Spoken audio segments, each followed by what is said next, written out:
Olá, meus amigos, bem-vindo a todos ao Delta Economics. Aqui, mais uma vez, quem fala com vocês é o André Amaral. Hoje eu trago alguns temas, né, que, que viralizaram aí durante a semana, né, e até alguns aí desde do primeiro turno das eleições. E eu dividi o vídeo em basicamente três pontos, né, que são pontos interessantes para a gente discutir.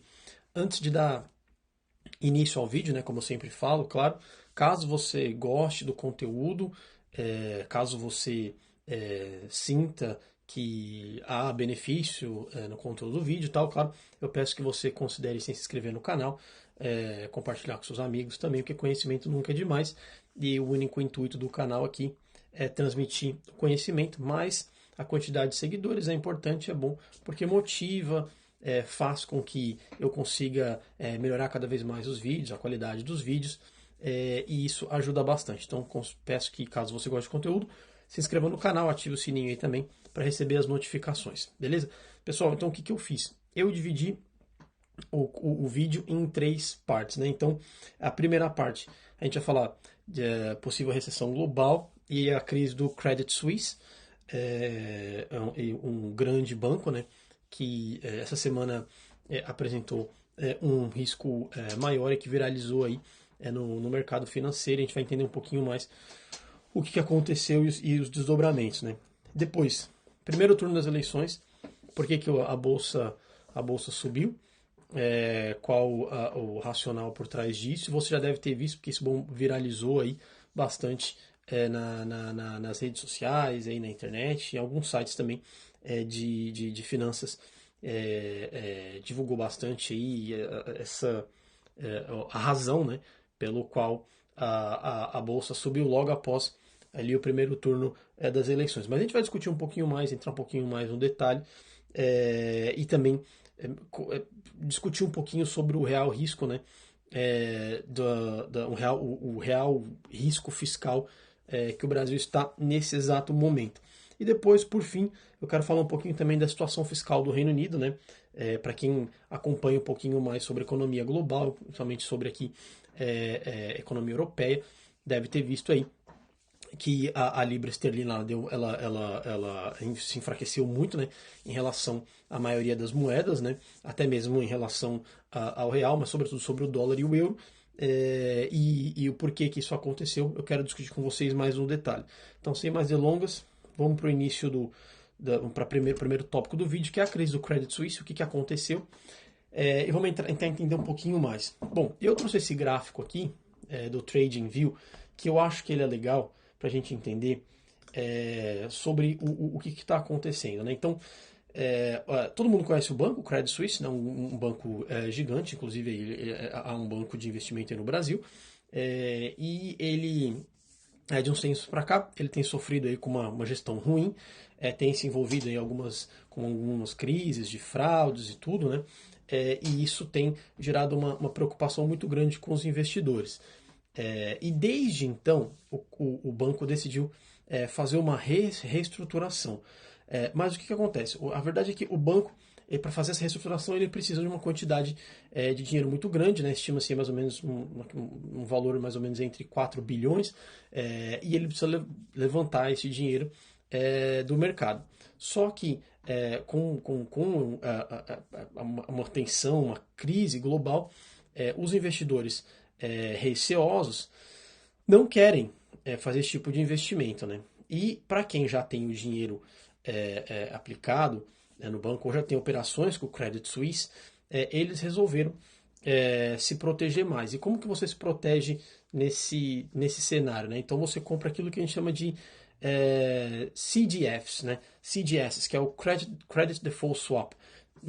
Para quem já assistiu os filmes que falam sobre a crise do subprime, para quem conhece lá o Michael Burry, já vai saber o que eu tô falando, né? Então, na verdade, esse CDS, né, o Credit Default Swap, ele funciona como se fosse um seguro contra uma determinada instituição financeira que você acha que vai te dar o default, que vai te dar o calote. E nessa semana, o CDS do Credit Suisse subiu demasiadamente e isso gerou um certo desconforto, né, dos investidores, claro, e, sem dúvida, tem gerado um pânico global, porque é um banco, por ser um banco muito grande. Então, uma crise dessa magnitude no sistema financeiro, ele causa um efeito dominó, né? Então, esse banco tem operações com outros bancos, então esse banco não vai honrar com as suas obrigações. Provavelmente aquele banco que tem operações com esse banco também não vai honrar com suas operações, porque não vai receber de um determinado banco. Bom, aí o resto é história que você já sabe, então vira aquele efeito dominó, algo mais ou menos parecido com o que nós tivemos ali em 2007, 2008 com a crise do subprime. E isso tem gerado bastante preocupação. E você pode perceber que desde os problemas que envolvem o Credit Suisse e desde o início do ano, né, a gente tem percebido, deixa eu até aumentar aqui, que todas as ações, na verdade, dos bancos, né, vou colocar dos principais bancos que eu tenho aqui, é o Bank of America, né, que são os principais concorrentes, e o JP Morgan, eles, claro, têm sofrido também, porque em cenário de incerteza, crise e aumento de taxa de juros, todo mundo prefere, todo mundo opta pela liquidez, né, somente investidor, ou por renda fixa, né, e acabam abandonando aí o mercado de ações. Mas você pode perceber que há um gap grande entre aqui o Credit Suisse e os outros dois grandes players, né? E isso se dá, claro, sem dúvida, porque os investidores começam a perceber um risco muito maior do Credit Suisse, que tem, claro, uma operação gigantesca, e acabam, claro, optando por outros investimentos e cada vez menos pelo Credit Suisse. Então, isso por si só não quer dizer nada, mas mostra um sentimento, né, do investidor em relação a essa instituição, assim como o Credit Default Swap também. Você tem um aumento muito grande no CDS contra uma determinada instituição. Isso significa que o mercado começa a apostar contra aquela instituição, né? E para quem precisa captar recurso, isso é um cenário muito ruim. Além disso, os representantes do banco têm feito pronunciamentos constantes, né, de que está tudo bem, de que não há nenhum tipo de problema, há bastante liquidez no banco e tal. E isso também gera um desconforto, porque é mais ou menos como funcionasse assim, né? Então, para quem tem filho aí, adolescente, sabe como funciona. Então, de repente, seu filho sai um final de semana e de repente ele liga para você do nada, fala, olha, que tá tudo bem, tá? Não aconteceu nada, tá tudo tranquilo, não peguei o carro, sabe? Você já começa a falar, opa, alguma coisa está estranha, porque ele ligaria mais ou menos a mesma coisa, né? E foi, acho que mais ou menos assim que o mercado entendeu e começa a perceber que há um risco. Assim, me parece, pelo que eu pude analisar olhando ali os demonstrativos financeiros do banco, que há um risco, mas não tão grande assim como pelo menos o mercado está entendendo, né? Eu não acredito assim numa quebra do banco, mas é claro, né? O banco precisa levantar recursos e a situação fica mais difícil, né? Quando você tem uma certa incerteza no mercado, fica cada vez mais complicado. Bom, o que mais que a gente poderia falar? Acho que do Credit Suisse é basicamente isso, né? Então há de fato ali um risco, mas eu não acredito num risco tão alto dessa magnitude, né? O que eu gostaria de mostrar também, que eu achei interessante a gente perceber, é que há, claro, um possível risco de uma recessão global e tudo, né? Até porque a gente tem uma incerteza muito grande, conflitos aqui na União Europeia, ali, Rússia, Ucrânia, né? Que cada vez mais se intensifica. Agora a ameaça nuclear. Essa semana o presidente Biden fez um pronunciamento dizendo que dessa vez, desde a Guerra Fria, essa é a ameaça mais próxima, né, que já existiu aí de um possível Armagedon aí, né, um conflito nuclear entre grandes potências, né? E sem dúvida isso sempre gera muita incerteza, muito receio e impacta nos mercados, né? Não só isso, nós temos também uma crise, né, inflacionária que toma conta da Europa, né, pega os Estados Unidos também. E claro, a gente sabe, né, para quem já assistiu os vídeos aí no canal, o remédio adotado para a inflação pelos bancos centrais é o aumento da taxa de juros, né, a diminuição da oferta monetária, e isso gera alguns impactos no mercado de ações, né? Então, eu sigo esse perfil aqui, eu não sei exatamente, acho que é James Wong o nome dele, né? Dessa pessoa, ele é gestor, né, de portfólio de renda fixa, e ele sempre posta conteúdo interessante sobre o mercado financeiro, então eu gosto de seguir ele aqui no LinkedIn, para quem quiser depois, só procurar, não vai ter dificuldade de achar. Ele postou essa imagem da Bloomberg, né? E colocou lá 32 trilhões que foram enxugados do mercado, né?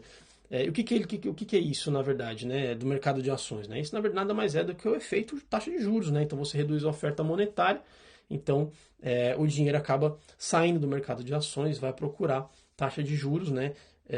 Renda fixa, que oferece um retorno menor, obviamente, mas sem dúvida com um risco muito menor. Né? Então, geralmente, os investidores optam em períodos de incerteza por ativos livres de risco, e acaba sendo algo bastante atrativo, né? Isso é uma consequência, né? Então, o dinheiro que está no mercado de ações, ele acaba migrando ali para os títulos de renda fixa, porque é algo mais seguro, né? Então, esse é mais um impacto que a gente poderia discutir, né? E atribuir aí ao aumento da inflação e, consequentemente, o aumento na taxa de juros. O que eu tenho percebido e que tem sido muito discutido, né?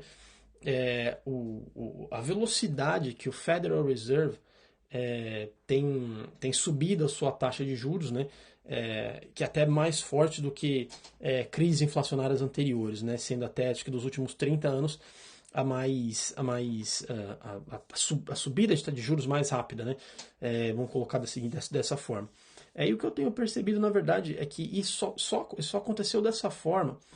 E, na verdade, isso dificulta, quanto mais rápida, né, quanto mais forte é o choque que você dá na economia, mais difícil você alcança o que a gente chama de soft landing, né, que é você trazer a inflação de volta para a meta, né, com o menor impacto possível no crescimento econômico. Mas isso vai ficando cada vez mais difícil quando o seu choque tem que ser maior. E isso tem acontecido porque o Federal Reserve, mais uma vez, demorou demais para conseguir subir a taxa de juros. E aí, se você olhar para o Banco Central Brasileiro, você tem um contraponto. O Banco Central Brasileiro foi muito mais ágil. O Roberto Campos Neto foi muito mais feliz na sua política monetária, né?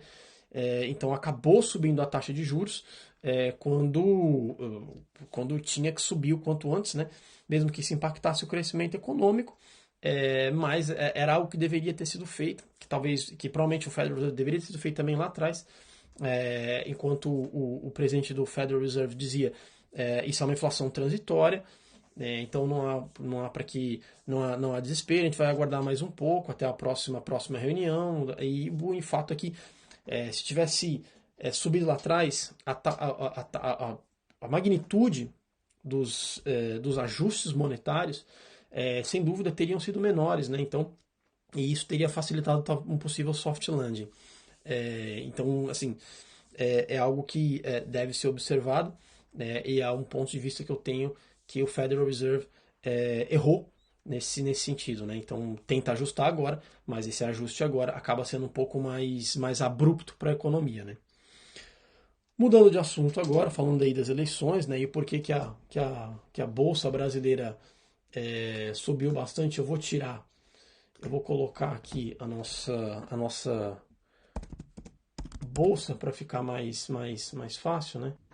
Bom, então pessoal, esse é o gráfico do Ibovespa, né? Então a gente pode perceber que desde o dia da eleição até o dia 3 ali, né, que foi mais ou menos ali, que foi na segunda-feira, a gente percebe ali a subida acentuada ali até o dia 4 e tudo, né? Por que isso aconteceu, na verdade, né? Muita gente falou bastante coisa, que seria o risco do Lula, ou talvez um otimismo, talvez com o Bolsonaro, que na verdade algumas pessoas disseram que tinha sido o Congresso, tá? Eu vou mais por essa linha também. Eu acho que o Congresso, né, os deputados, senadores que entraram são pessoas, né, são congressistas muito mais pró-mercado, né, o que facilitaria a vida de um presidente mais liberal, talvez, né? E aí eu não estou fazendo apologia nenhum nem o outro, né? Nenhum tipo de candidato.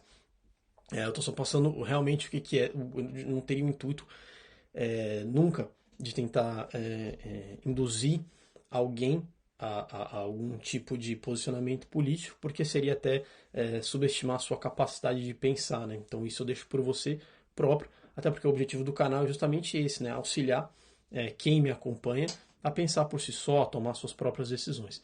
Mas o fato é que eu vou mais por essa linha, eu acho que o Congresso é um Congresso um pouquinho mais liberal e pró-mercado, que vai facilitar a vida aí das empresas, né? Pelo menos é assim que acho que o mercado entendeu, que facilitaria essas políticas pró-mercado e que ajudariam, né, nas empresas. E se ajuda nas empresas, né? Se facilita a condição de mercado dessas empresas, significa então que você tem uma perspectiva de rendimento maior, né? De receita maior e, consequentemente, né? Uma perspectiva de uma taxa de lucro um pouco maior. E aí você cria uma perspectiva de um dividendo um pouco maior, e isso faz com que as ações das empresas se valorizem, né? Agora, e outro ponto, né, que acho que é importante a gente discutir também é a questão do risco fiscal, né? Então, das candidaturas, né, que passaram para o segundo turno, ambas têm uma perspectiva que sim impõe um certo risco fiscal, mas isso também é um pouquinho óbvio, porque independente de quem fosse o candidato, é muito pouco provável que o candidato que quisesse ganhar a eleição dissesse que fará sim o ajuste fiscal necessário, né? Então que vai enxugar os gastos do Brasil agora, então, porque isso aí é uma medida muito impopular, e certamente quem defendesse nessa bandeira não ganharia de forma alguma a eleição. Então, mas eu acho que o mercado tem essa percepção. A minha percepção pessoal é que, independente de quem vença as eleições, há sim um risco fiscal assim, que deve ser observado, né? O ajuste fiscal é extremamente necessário. Todas as reformas que foram feitas, né, até agora, sobretudo a reforma da Previdência e tal, são reformas que não passaram na sua integralidade, ou pelo menos como deveria ter sido feito. Então, o que acontece é que em pouco tempo, todas as reformas deverão passar por um outro ajuste, né? Ou pelo menos deverão ser aí refeitas, né? Então, o ideal é que tivéssemos, né, a capacidade de fazer uma reforma agora robusta para que durasse muito mais tempo, né? Então, não consigo enxergar muito essa agenda como algo factível, independente de quem vença, né? Enxergo talvez uma situação um pouquinho mais difícil caso haja a vitória do Lula, mas caso o Bolsonaro vença também não vejo com muita facilidade esse ajuste fiscal necessário. E se esse ajuste fiscal ele não é feito, significa que a nossa taxa de juros também dificilmente volte para um patamar muito baixo, porque a sua política monetária é um reflexo da sua política fiscal. Então, se a sua política fiscal é um pouco desajustada, significa que você precisa manter uma taxa de juros relativamente alta para você conseguir atrair recursos, né, para financiar o seu próprio custo. Bom, mas isso é o que tá dado. Eu sigo pela linha de que, de fato, o Congresso Nacional é um Congresso sim, mais pró-mercado, e por isso houve um ânimo ali nos investidores, né? Então, se o investidor tem, ou pelo menos o mercado, tem um pouco mais receio do candidato Lula, significa que caso o Lula vença, dificilmente ele vai conseguir aprovar muitas medidas que sejam contra o mercado, né? Dado um Congresso um pouco mais liberal. Bom, o próximo ponto do vídeo que eu gostaria de falar é a situação fiscal do Reino Unido, né? E que foi bastante discutida aqui, foi bastante discutida também aí no Brasil. O Reino Unido ele vai um pouco na contramão daquilo que eu entendo, e um pouco na contramão do mundo, né? O grande receio do Reino Unido é que o Reino Unido observa uma taxa de uma inflação, né, ascendente, ela segue assustando, subindo, vai chegar ali, gente, talvez passe os 10%. E o Reino Unido percebe, né? Agora temos uma nova primeira-ministra aí, a Liz Truss, e ela percebe que por um aumento na taxa de juros que seja o suficiente para você combater a inflação, não vai te levar para um soft landing, né? Vai te levar mais para uma recessão econômica, que é o que ela tenta evitar. Para tentar evitar essa recessão econômica, o que ela faz? Ela afrouxa ali, né? A questão fiscal. Ela abre as portas, né, faz uma redução ali da carga tributária para que isso incentive mais consumo e para que o consumo seja aí o vetor principal de um aquecimento econômico, né? Então o consumo ele gera mais renda e aí, claro, você tem um crescimento econômico, né? Essa renda se transforma em consumo e o consumo se transforma em receitas para as empresas contratam mais e aí com maior nível de emprego você tem mais renda e aí a economia começa a crescer, só que você tem uma pressão inflacionária também. E o Reino Unido também, além disso, né, o Reino Unido passa por um problema no mercado de trabalho, né, a dificuldade de mão de obra, que isso tem atrapalhado bastante, né? Então a mão de obra ela é muito escassa, então as empresas para contratar precisam pagar mais, e para pagar mais esse custo ele é repassado para o seu cliente e isso se transforma em um processo inflacionário como nós temos visto aqui, né? Assim, do ponto de vista fiscal, claro que uma queda, né, na sua arrecadação, ela causa um risco, principalmente quando você já tem um nível de endividamento já muito próximo de 100% do PIB, e isso faz com que o investidor, com receio, saia, né, da sua economia e migre para outra. Né? Então, por isso que a Libra ela despencou em relação ao dólar, porque o investidor entendeu dessa forma, né? Entendeu que o Reino Unido passa a oferecer um risco muito maior, a inflação é muito alta, a taxa de juros do Banco da Inglaterra ainda é muito baixa, então esse risco já não vale mais a pena correr, então o investidor acaba indo embora, e para ir embora ele precisa comprar moeda estrangeira, ele aumenta a demanda por moeda estrangeira e faz com que o preço da Libra caia, né? O que, no meu ponto de vista, existe algum benefício nessa situação, nesse caso concreto, para o Reino Unido? Talvez haja um benefício no curto prazo, mas eu acho que no médio prazo a situação no ponto de vista, né, da sociedade em si, do trabalhador principalmente, há mais malefícios, né, do que benefícios, porque o governo ele vai conseguir aumentar a sua arrecadação através ali do aumento generalizado dos preços da inflação, então, consequentemente, ele vai aumentar a arrecadação.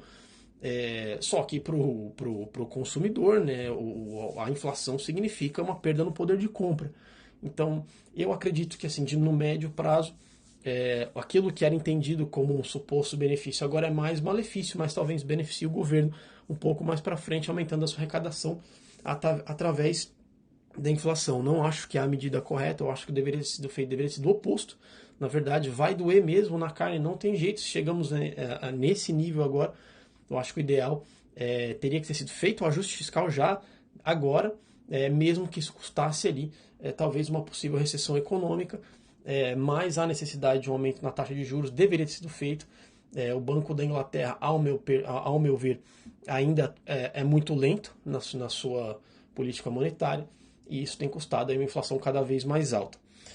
Bom, era basicamente isso a ideia do vídeo hoje, pessoal. Espero que vocês tenham gostado. Sugestões de vídeo, claro, críticas também, de modo respeitoso, né? Sempre muito bem-vindo. O que eu gostaria de saber o que você achou em relação.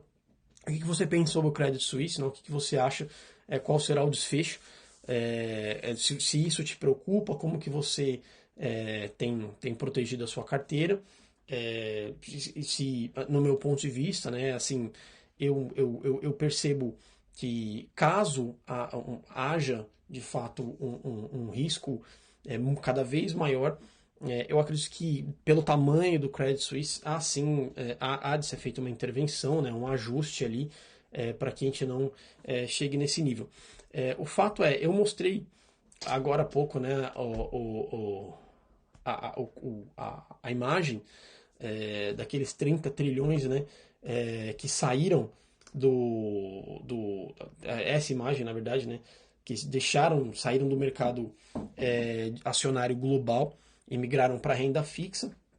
E isso causa, sem dúvida, né, uma queda nos preços dos ativos, que abre bastante oportunidade para quem é capaz, né, para quem já conhece como fazer um bom valuation de uma determinada empresa e consegue ali entender que aquela determinada ação está num valor abaixo do seu valor real, né? E assim abre uma oportunidade. E aí eu quero saber o que você acha, se tem que proteger a sua carteira e o que você pensa sobre o desfecho, né, das eleições, sem entrar no conceito político, mas qual seria, independente do candidato que vença, o impacto aí no seu portfólio de investimentos e o que você acha. Beleza, pessoal? Vou ficando por aqui. Espero que vocês tenham gostado do vídeo. Um grande abraço a todos, né? Não esqueçam de dar o like no vídeo. Espero que vocês tenham gostado e até a próxima.